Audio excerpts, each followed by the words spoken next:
মানে কোন এক জ্যোতিষী বলেছেন যে বিয়ের পর তোমার হাজবেন্ড মারা যাবেন, তাও যদি আবার লাভ ম্যারেজ হয়। ধুর, বাজে কথা। আর শ্রেষ্ঠা প্লিজ, এটার জন্য ব্রেকআপ করবে তুমি?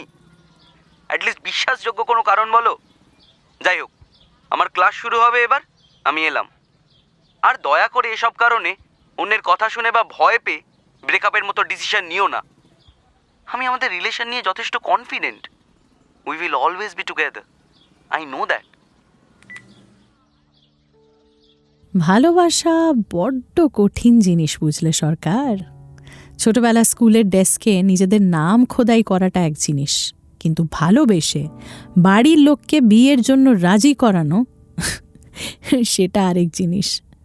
যারা পারে তাদের একটা হিল্লে হয়ে যায়, আর যারা পারে না তারা মরে যায়, তাই তো ম্যাডাম?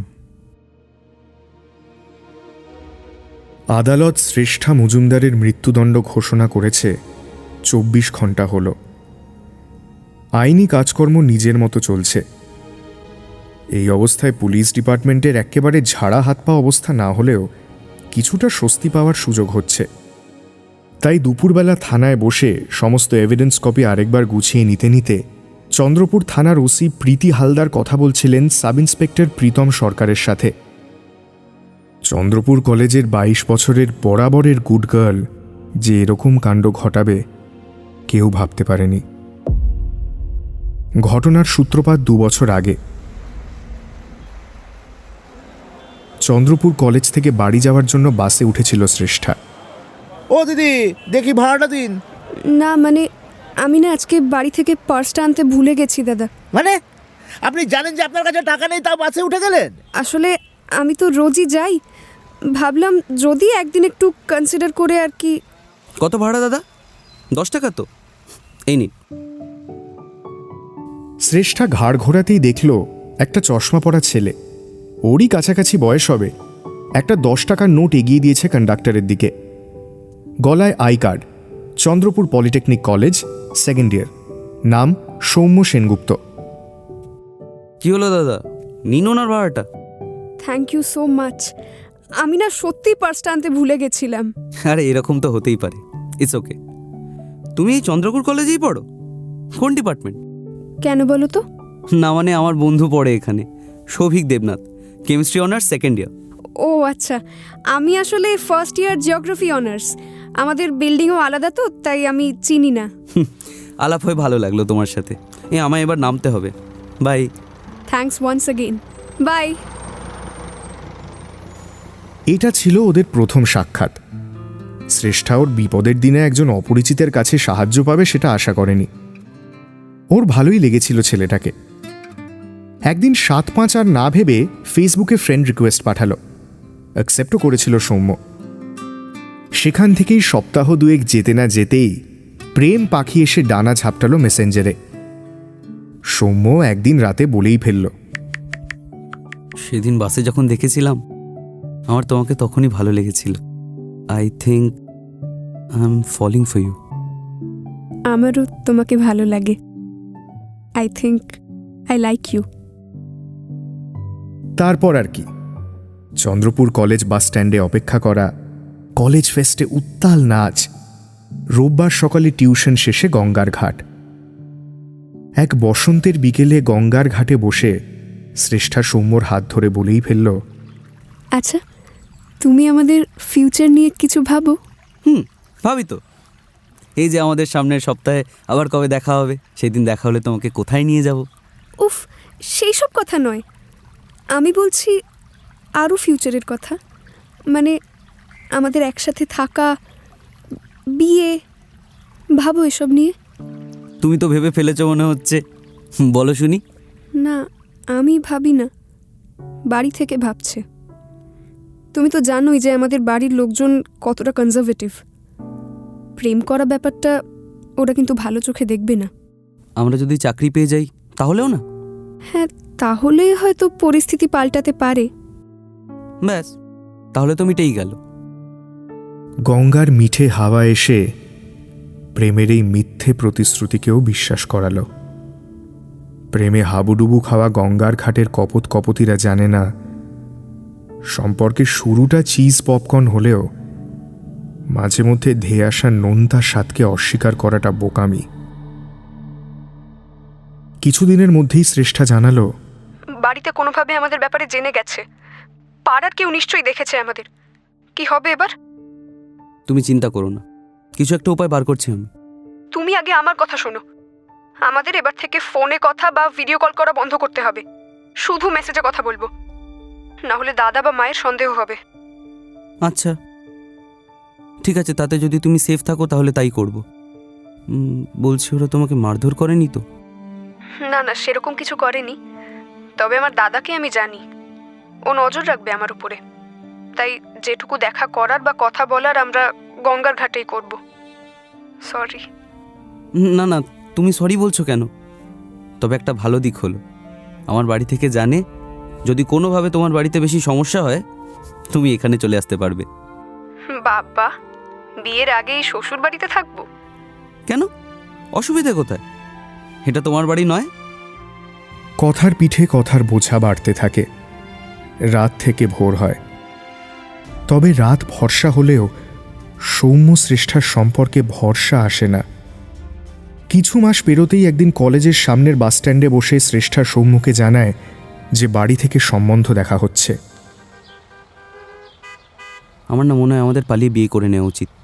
আমার বাড়িতে তো জানে, মা বাবাকে আগে থেকে বলে রাখবো, আর সবিক না হয় মন্দিরে ব্যবস্থা করে রাখবে। না না, সেটা হয় না। তার চাইতে বরং যেমন চলছে চলুক। তুমি তো ক্যাম্পাসিংয়ে কিছু একটা সুযোগ পাবেই, তারপর আমি বাড়িতে জানাবো। আর এটাও বলে দেবো যে এখন জাস্ট জয়েন করেছে, আস্তে আস্তে আরও ভালো করে সেটেল করে যাবে। তোমার বাড়িতে কি সেটেল কিনা কেউ, সেটাই শেষ কথা? মানে এই যে আমি তোমাকে ভালোবাসি গত 1.5 বছর ধরে, আমার তোমাকে পছন্দ, এগুলো ম্যাটারই করে না? না, করবে না। আমাকে নিজের মা বা দাদাকে নিয়ে খারাপ কথা বলতে প্রভোক করো না প্লিজ। আমারও খারাপ লাগছে, সেটা বোঝো। যাই হোক, আমি ক্যাম্পাসিংয়ের চেষ্টা করব, কিছু একটা পেয়েই যাব। সৌম্য আপ্রাণ চেষ্টা চালিয়ে গেলেও ক্যাম্পাসিংয়ে আসা কোম্পানিদের সেটা নজর কাটতে পারেনি। অগত্যা নানা চেষ্টা চালিয়ে একটা মার্কেটিং ফার্মে ইন্টার্নশিপে ঢুকল সৌম্য। মাস গেলে হাতে এলো 8,000 টাকা।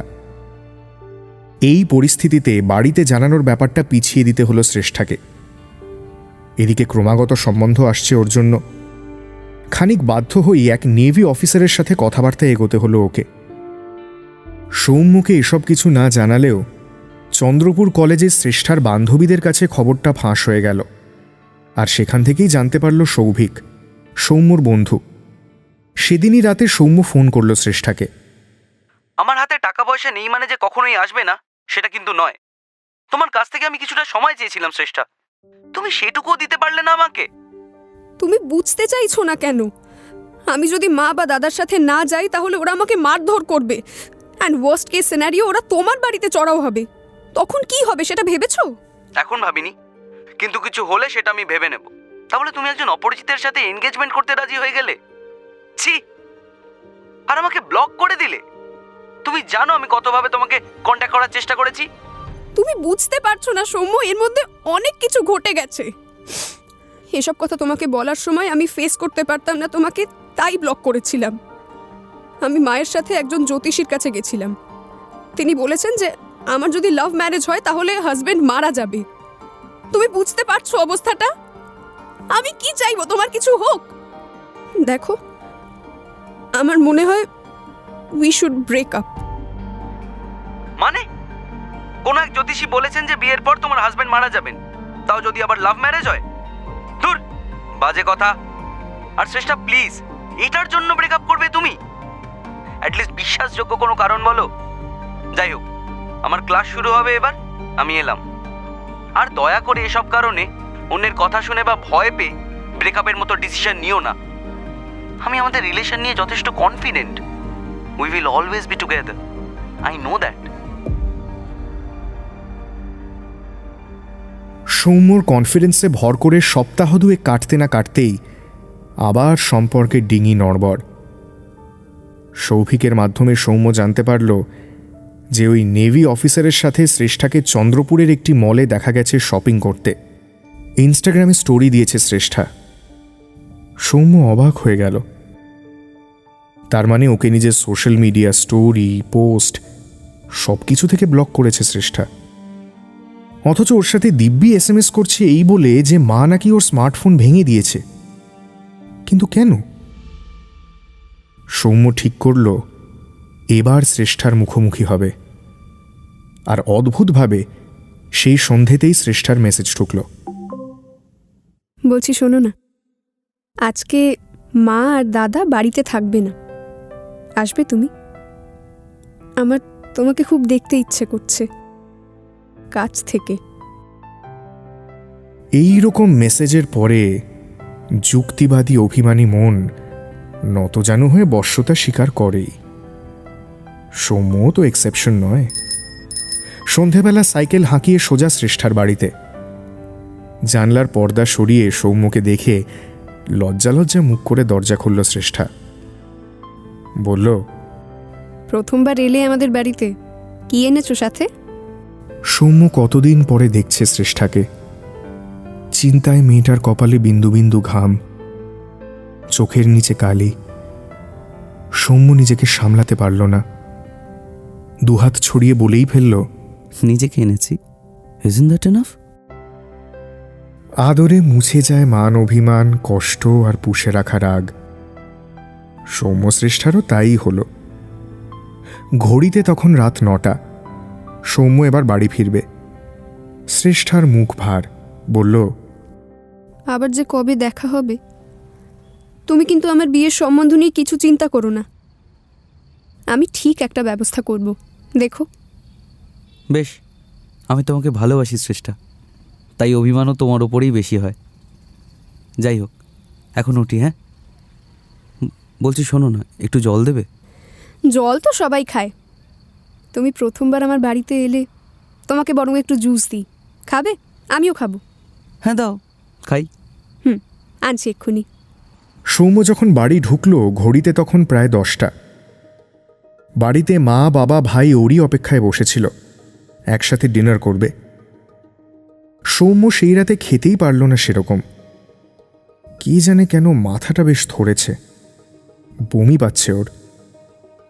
পরের দিন সকালেও জ্বর, সাথে মাঝে মাঝেই বমি, শরীর এলিয়ে যাচ্ছে। মা বাবা চিন্তিত। রাতে তো সেরকম কিছুই খায়নি সৌম্য, তাহলে কি বাইরে কিছু খেলো? সৌম্যকে চেপে ধরতেই ও বলল, কালকে বাইরে বলতে একটু শ্রেষ্ঠাদের বাড়ি গেছিলাম, আর একটু জুস খেয়েছিলাম, এই আর কি। কিসের জুস? সৌম্যর শরীর খারাপ, আজকে আর অফিসে যাওয়া হবে না জেনে সৌভিকও এখন ওদের বাড়িতে। সৌম্যর মা বাবা ঠিক করলেন হসপিটালে যাবেন। সৌভিকও যেতে রাজি হলো। হসপিটালে যাবতীয় টেস্টস হলো সৌম্যর, কিন্তু রক্তে সেরকম কিছুই পাওয়া গেল না। এদিকে ওর শরীর আস্তে আস্তে আরও কাহিল হচ্ছে। ডাক্তাররা অবজারভেশনে রাখতে চাইলেন সৌম্যকে, তাই হলো। ওকে হসপিটালে ভর্তি করে মা বাবা বাড়ি ফিরলেও সৌভিক গেল শ্রেষ্ঠার বাড়িতে।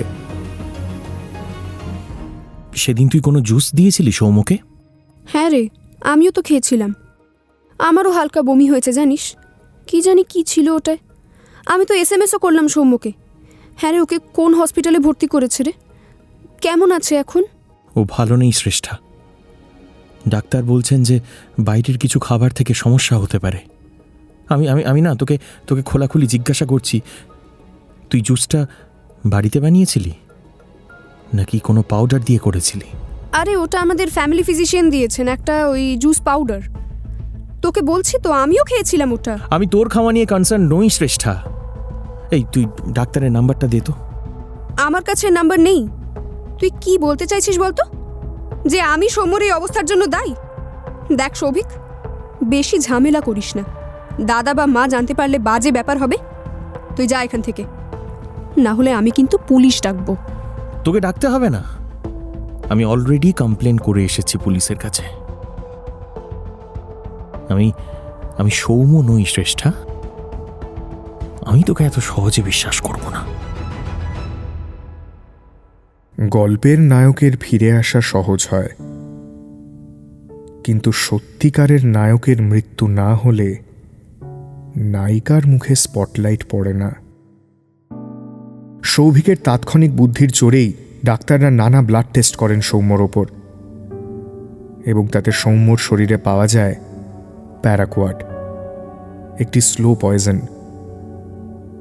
ততদিনে 10 দিনের লড়াই শেষ করেছে সৌম্য, আর শেষ মুহূর্তেও পুলিশ হাজার অনুরোধ করলেও কিছুতেই শ্রেষ্ঠার নাম বলেনি, কারণ ও জানত ভালোবেসে ফেললে কঠিন হতে হয়, লড়তে জানতে হয়।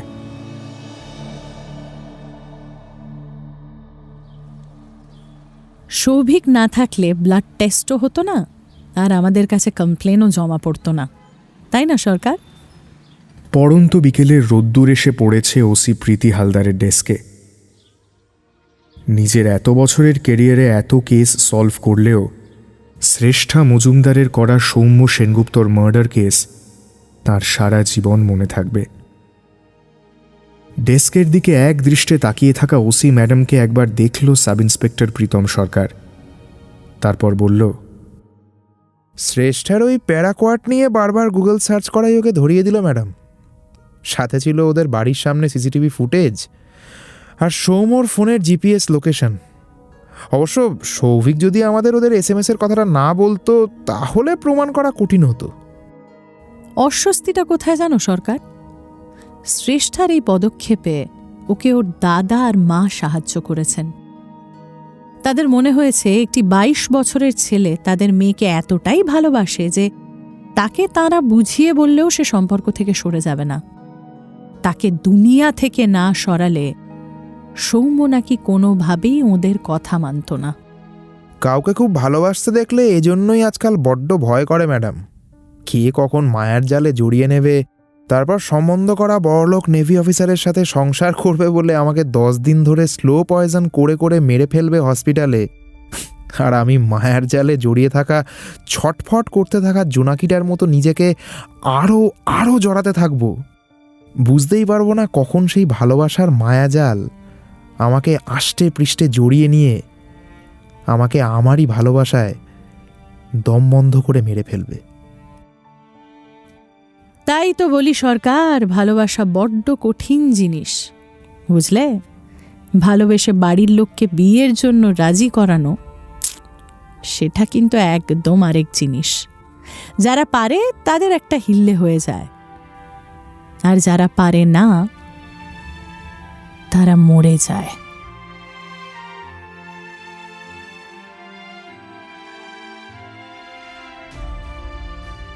প্রেম.com সিজন 6 ডার্ক অ্যান্ড লাভলিতে আপনি শুনলেন ভালোবাসার মায়াজাল।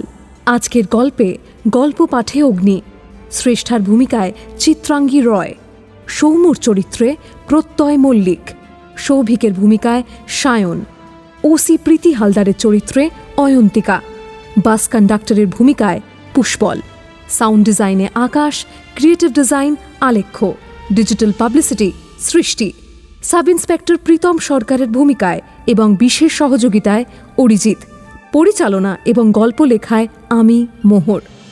আমরা আন্তরিকভাবে কৃতজ্ঞতা জানাই চিত্রাঙ্গী এবং প্রত্যয়কে আমাদের এই উদ্যোগে পাশে থাকার জন্য। টিম প্রেম.com আবার থাকবে হাজির আগামী সপ্তাহে একই সময়ে নিয়ে আরও একটি ডার্ক অ্যান্ড লাভলি গল্প। ততদিন স্টে প্রেমড and keep listening to Mirchi.